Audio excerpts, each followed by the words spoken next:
I think I'm saying that we struggle all our lives to answer it. That it's the struggle that is important. That's what helps us to define our place in the universe. This is Beverly, Dr. Beverly, Dr. Beverly Crusher. Honest. Forceful. Trusting. Brilliant. Strong. And adventurous. And this is Crusher Convo. Hello, guys, and welcome to Crusher Convo, where we're crushing the conversation one episode at a time. Tonight, we are visited by Demi-Gods, geometric shapes, and a cat fight to the death. Yes, I am talking about episode 6 of Star Trek Lower Deck's final season of Gods and Angles. I'm very sorry how I sound. I've been sick all week. I'm extremely exhausted, but I thought I'll go ahead and go live and we'll get through this together. It was an interesting episode, probably not a favorite of mine. Not a horrible episode, to say the least, but definitely not one that I was really getting into, right? So let's go ahead and show a clip of the episode. Almost got it. Who said I couldn't stack 100 pieces of circular furniture onto a single sled? I did. And it wasn't a challenge. It was an order. Don't worry. I inverted the weight threshold. This bad boy could hold a friggin' neutron star. So I guess Ollie, Ensign Ollie, who we saw there in the clip, she is supposed to be the descendant of Zeus, which is where we saw, it wasn't even Zeus, that's Apollo, on Star Trek, who mourns for Andonius. Okay. I think I've seen the episode once, and all I remember was that Apollo being ginormous and something about a green hand snagging the Enterprise from orbit, which we did see in the new opening credits, the green hand. And so we were curious. We were like, I wonder if they're actually going to be, hinting to this episode. And here it is. So like I said, it was a very interesting episode. I don't know if you guys saw, I just noticed this as I was playing the clip back. I saw the stack of furniture that she had. One was that really weird wharf chair with the little balls and stuff. There's an Easter egg there for you guys. But yeah, it was clearly I can't say she's up to no good. She clearly was trying to please Ransom by going against his order. She was trying to prove herself right.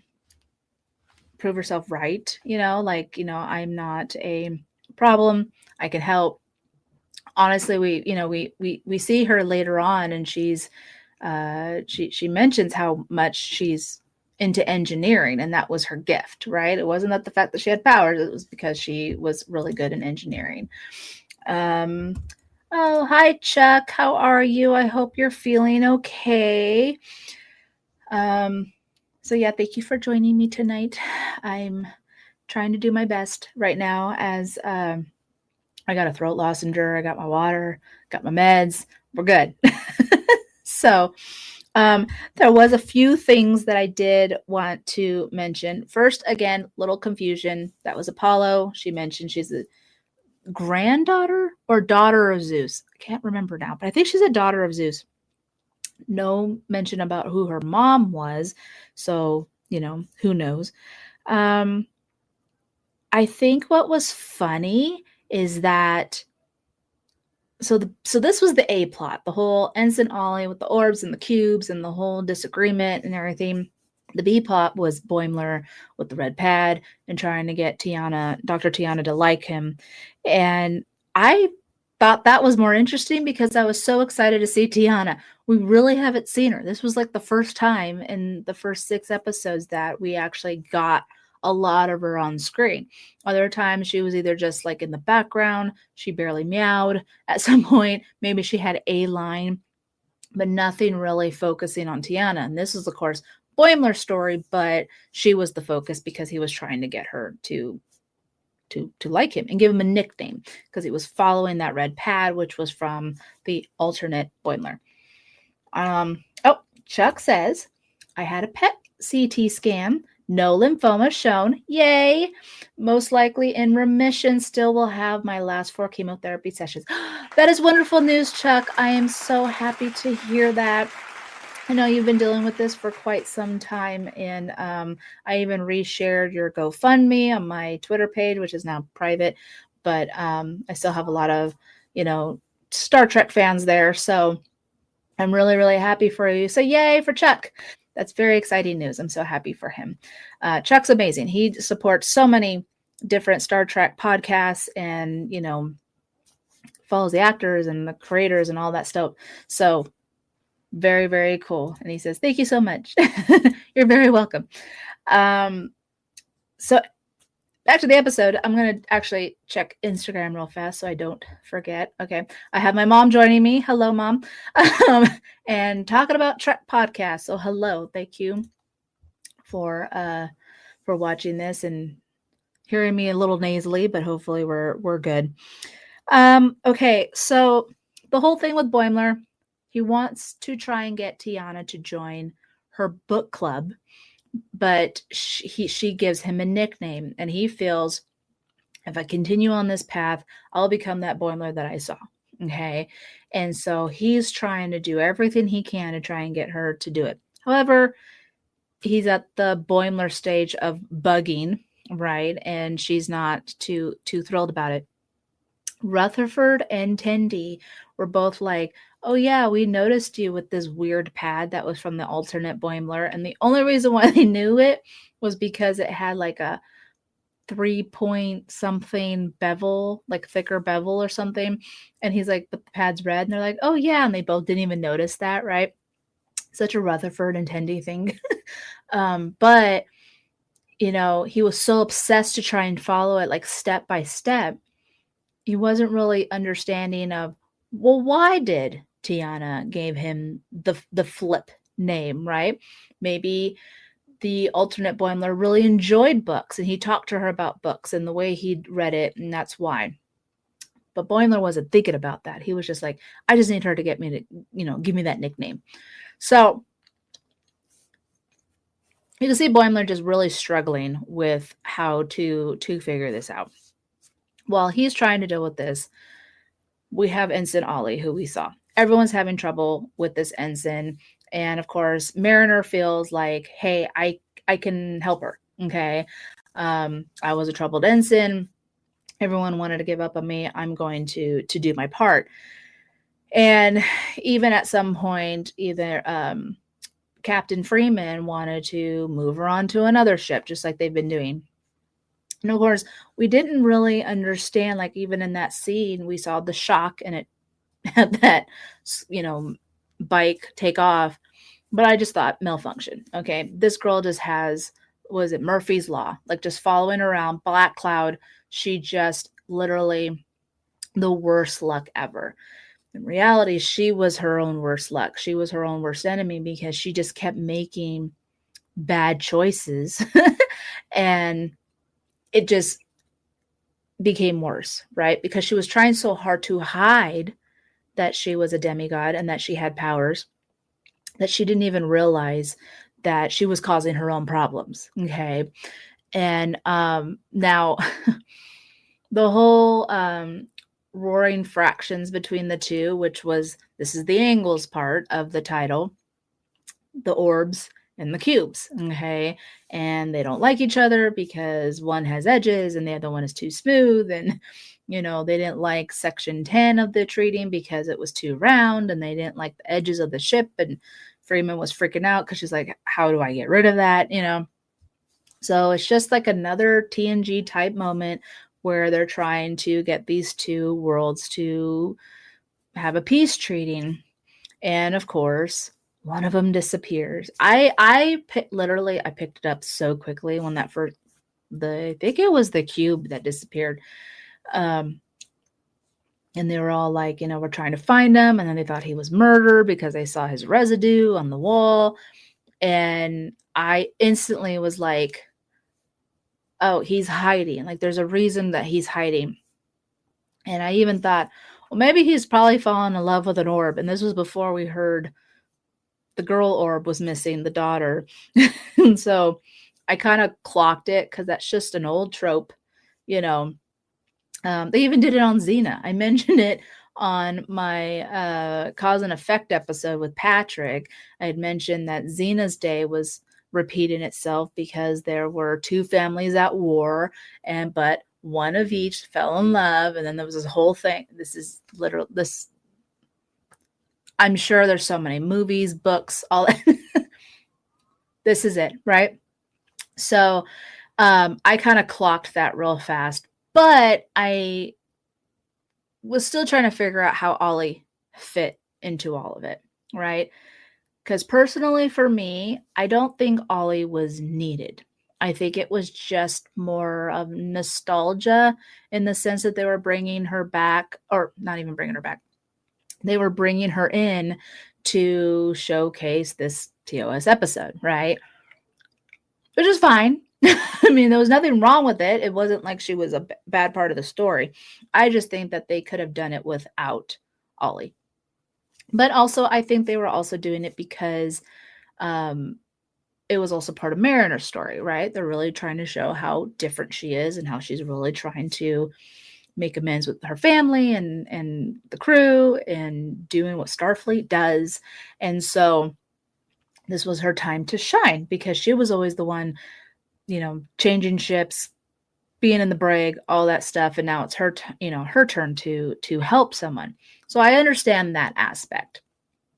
But I just wasn't a huge fan of Ollie. And maybe it's because I'm not a huge fan of that TOS episode. Literally saw it once.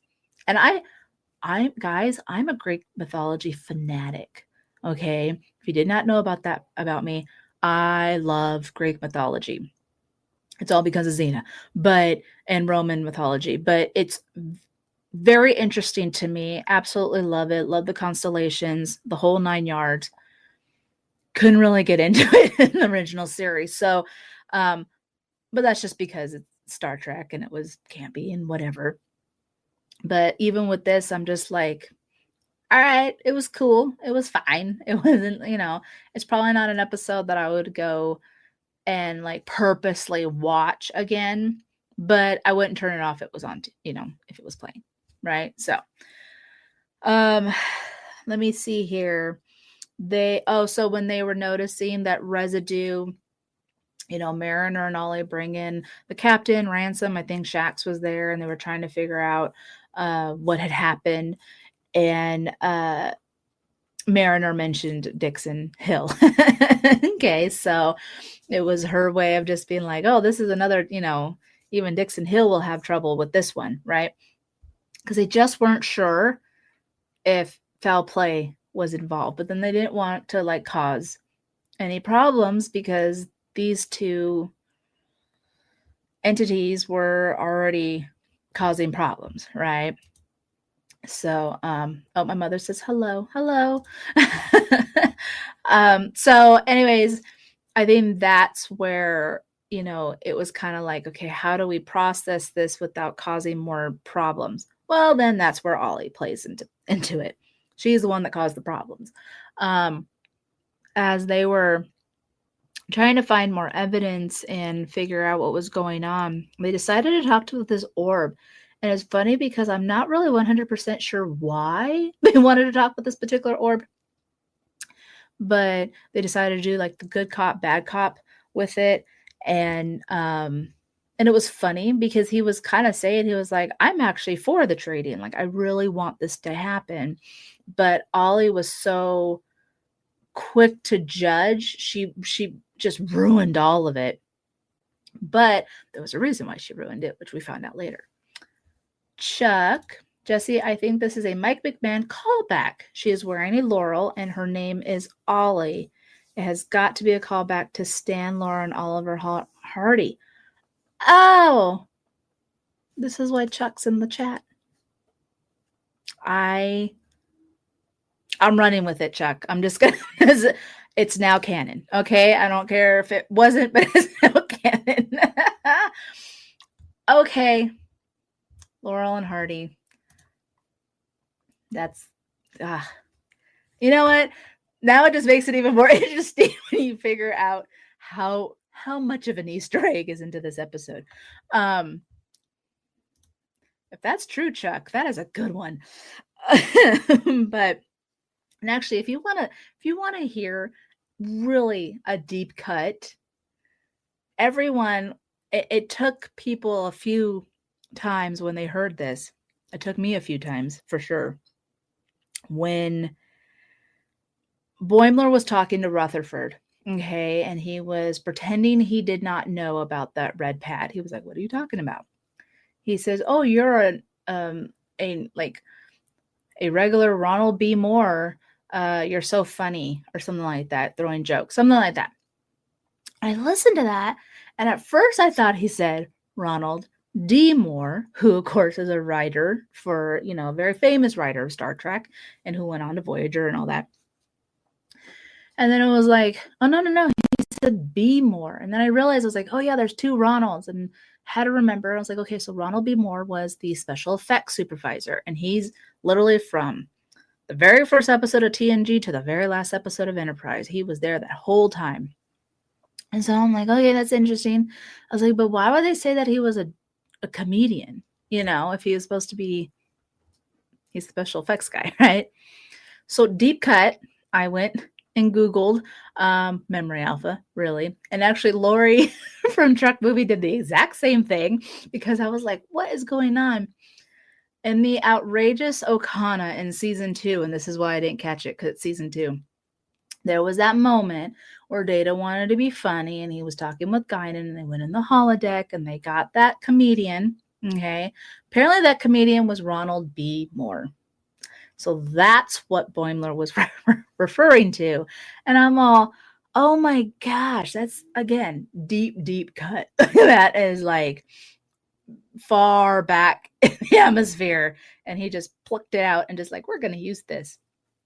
So, yes, Chuck said, fantastic deep cut. Very much so. But I was all like, oh man. And I didn't even realize that they named the comedian. I know he wasn't a real comedian. It was an actor. But yeah, I wasn't paying attention. Again, it was season 2. I was only trying to just get through it so I could say that I saw all of TNG. But back to Ollie. Okay, so yeah, they were talking with the orb. Ollie was a bit much. Mariner is like, what the heck? And when they're trying to figure out this whole thing, the orbs in the cubes are getting worse and worse. And then that's when that's all hell broke loose. Okay. And so, because Ollie's just like, oh yeah, he had to have been murdered. And that just set everyone off. And then they started fighting and things were happening. And prior to this happening, when Boimler was trying to get Tiana to like him, he decided, oh, I'm going to talk in her language, which instead of thinking was the, what is her species? Kiation? I should have written this down. I failed. We'll just blame the cold meds. And there he was like, oh no. And he's like cursing because that's what she likes to do. And so it's a, hey, Dr. Beep, beep, beep, beep, and she's like, excuse me. And he's just going off and Tendi and Rutherford are like, back up, dude, because something's going to happen. And of course, Dr. Tiana loses it and she went all meow, completely scratching the crap out of him. It is like if you had a feral cat that lost control and just started shredding you and, on your face, on your, that's basically what was happening. It was hilarious. This is why I said the cat fight of death. I'm surprised Boimler even survived. So that happened. And then when the orbs and the cubes were fighting, there's Tiana trying to stop because, people were getting hurt. And he's like, I want to help. And she's like, this is even too much for you. And she called him, sorry, Mom, but this is what she said. But in a bleep word, she said, fucko, but in a bleep word. And you could tell that's what she said. And but he really wanted to help her, right? Like this was like, screw the pad, screw the whole flip nickname. I want to help. Well, when Mariner had figured out that the ensign had hidden a piece of evidence because she freaked out, and then she had admitted, she's like, I do have powers, they just suck. I don't know how to, basically she doesn't know how to properly like use them or something.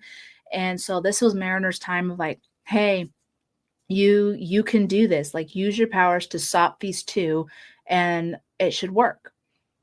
So she's like, okay, I could do that. And sure enough, she absorbs their powers, and she took on too much, which ended up shooting lightning bolts all over the place, which then ended up hitting Boimler because he was trying to help and he was in the way. Well, as all of this is going on, the orbs and the cubes decide to turn into massive, huge, giant, crazy sizes. So they all went out and turn into a giant orb and a giant cube, and they're just fighting each other. Funny, because the cube basically reminded me of the Borg cube. And so I was kind of wondering, I was like, are these cubes like related? Like, did they act like, was their technology taken from the Borg? I don't know. I'm just, maybe that's a far stretch, but I'm just saying. Joe Piscopo. Yes, that was the actor who played the comedian. Let's look on Instagram. All right, still good. So anyway, so yeah, so now everything's just absolutely crazy. The Cerritos is in trouble. And of course, this is where the moment Ollie realizes, oh, wait, I've been trying, she was trying to hide who she was, which was being a demigod. Trying to hide that she had powers because she never could use them. But then in her mind, she's realizing, wait, I know what I'm good at, which was engineering. I could actually turn this around.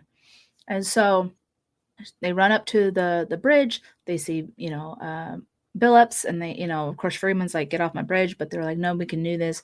And Billups is like, yeah, whatever she had planned about absorbing their energy and then tractor beaming, which Shax was like, tractor beams is for tractoring.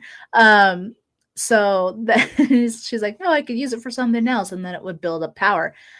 When she was talking about this, it reminded me of Picard season 3, which they were using the nebula because it was showing a bunch of power surges, right? And Beverly was able to count because she said it was like a contraction. So she was able to count of when those were going to hit, but one was going to hit to the point that it was going to fall apart, right? So they needed to use that energy in order to absorb into the nacelles, build up power so they can get out of there. This is kind of, I feel like, the same thing. They were taking the energy with the tractor beams from the orbs and the cubes, sucking it in and drawing power into the shields. Could be wrong.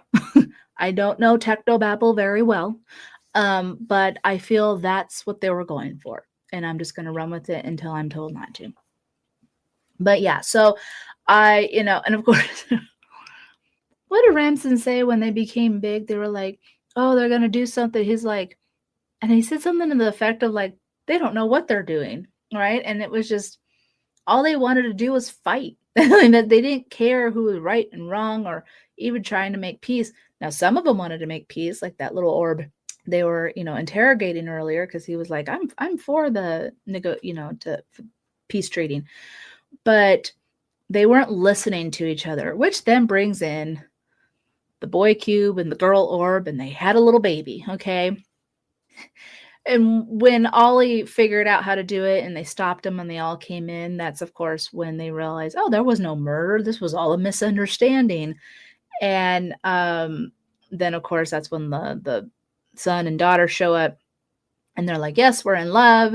And what they found in the room was residue that was icky. And unfortunately, Ollie had touched that. So sorry, Ollie. But then they created this little cube. What was his name? Squarerin, right? Squarerin. And then this little joining the two, I guess we can call them houses, right? Joining those two that would bring them together and have a peace treaty. So then, all's fair, love and war, and there you go. And then happy ending. Why I thought the Boimler stuff was more funnier. It's all that. Right. Great. Cool. Everything was happy dory. There's Tiana doing surgery on Boimler to remove the lightning bolt from his butt. Okay. And you see her, she had a bunch of people there watching. And I think even Tendi was like wiping the sweat off Tiana's face so she can get every little piece. And I guess it was very tricky because it wasn't like a piece of metal, right? It was a lightning bolt. So it was a little bit different. I was very upset, to be honest, that she was not in the red scrub cap thing.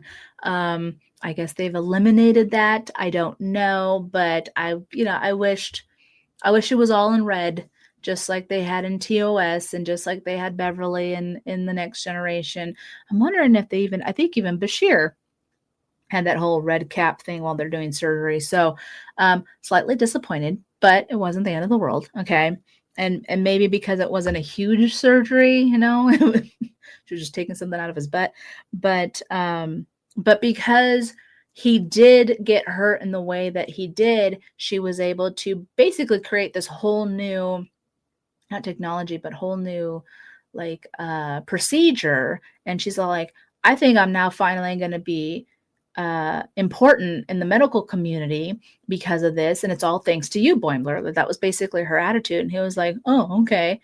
But instead of him getting the nickname Flip, he got FO, right? So that's where, and then she's like, come to my book club and make sure you bring a pillow. And then she all of a sudden liked him because he did something. He got out of his head, out of the red pad, and just was himself. And the thing is, I think Boimler needs to understand that he can't exactly follow every little thing that alternate Boimler did because, just even eating a different food or saying a different word or doing something alternates that path. And so he's kind of on the same path, but instead of Flip, it was FO, right? And they're still going to the book club, but has a different nickname. So he needs to realize that he needs to be on his own path. It's not going to be exactly the same as the alternate Boimler, but it's going to be the path that he's meant to be on. Okay.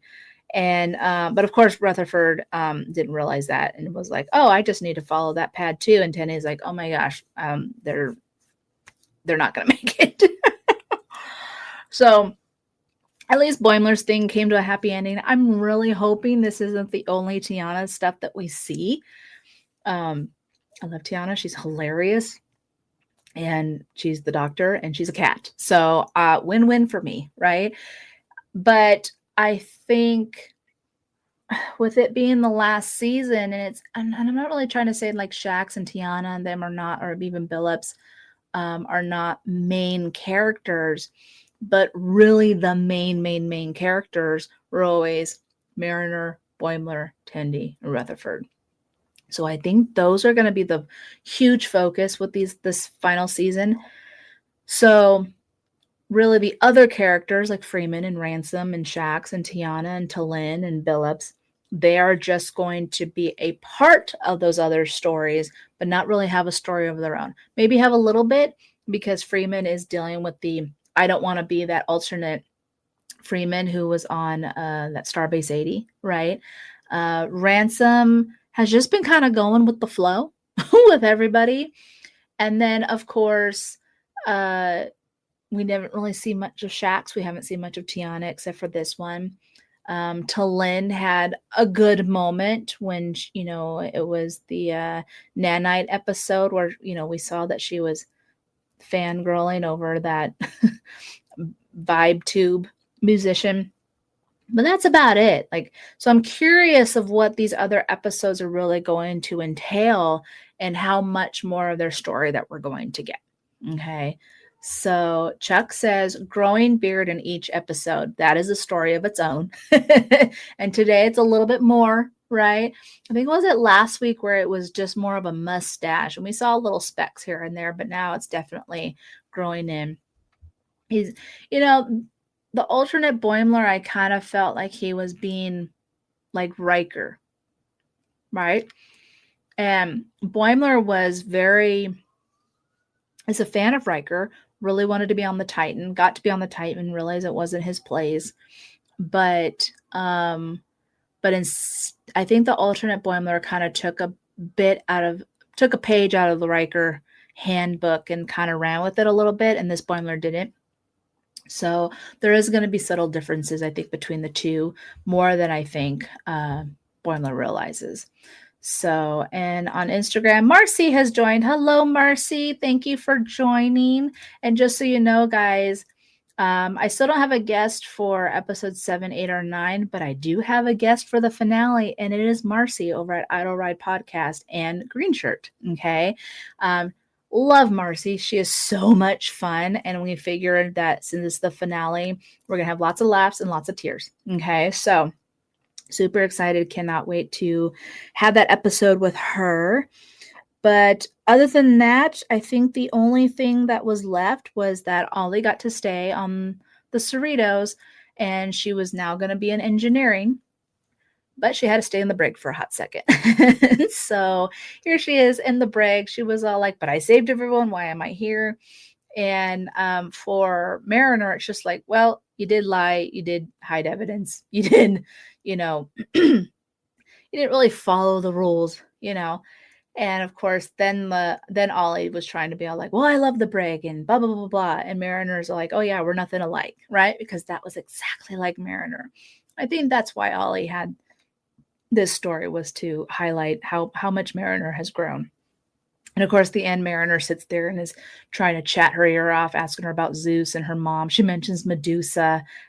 Now, that was actually a very good question. She asks about the snake. She's like, is it all one snake with multiple heads, or is it multiple snakes? Do they all have names? And I actually tried to think about it. I was like, I think they're different snakes, but I'm not sure. I don't think they really clarified that. So, good question, Mariner. Now I'm going to be thinking about it. But that was it. That was the episode.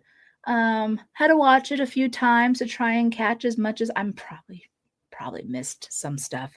But it wasn't an episode that really grabbed me. Like last week, I really enjoyed Starbase 80. I thought they really put a lot into it. Thing with Freeman and the thing with Mariner and all that stuff. I think they did a really, really good job. And of course, I had a lot of fun because my friend and coworker Alexa was with me.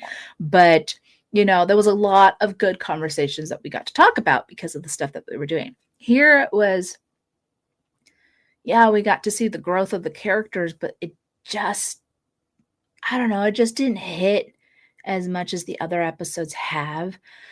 But I mean, that's okay. I mean, I don't know if they knew that they got canceled by this point when they made episode 6. I'm not really sure when they got told. But it's one of those things where I'm kind of just waiting, where I'm all like, it's going to click, where I'm going to be like, oh, there it is. I don't think they knew it yet, because I feel like this episode probably wouldn't have happened. I think it's just more of a filler episode. I guess you can say a bottle episode in a sense, because they were just on the ship. They hadn't gone anywhere. So I don't think this would have occurred if they knew they had gotten canceled. I think they would have probably maybe created more stories for Billups or Shax or Tiana or Talin, and the stuff that we're waiting for. Because I feel like they got kind of told a little late. And so then they were trying to, thrust as much in as possible in those last few episodes. But, it is what it is. It's still a decent episode. It's nothing crazy. But so that actually, if I can get to it, that's going to go into our tricorder rating. My tricorder. Okay, so I got 15 votes this time. And so the choices was going to be 5 laurels, 4 book clubs, 3 red pads, or 1 to 2 orbs and cubes. I personally am giving it a 3. Not a horrible episode, but just not something that grasped my attention. And actually, everything's kind of across the board. We got 47% for 5 laurels. So there's a good chunk of you guys that really enjoyed this episode. 27% gave it 4 book clubs, and then 13% gave it either 3 red pads or 1 to 2 orbs and cubes. So there was a good handful of you guys that just wasn't feeling it. Okay, so I mean, like I said, I think with them not knowing that they were canceled, I don't think this episode would have happened. And I feel like I'm kind of curious what It's Got Star Trek is going to say about it. They're going to be recording here in a little bit.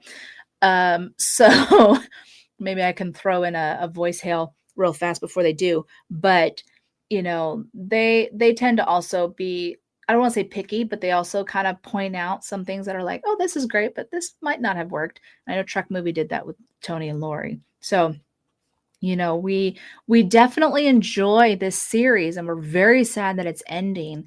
But and so we're always excited to see these episodes. But you know, just depending on how the story goes, it just might not fit very well. But I'm thinking that is it on here, and so I guess we'll just go ahead to my redhead alert.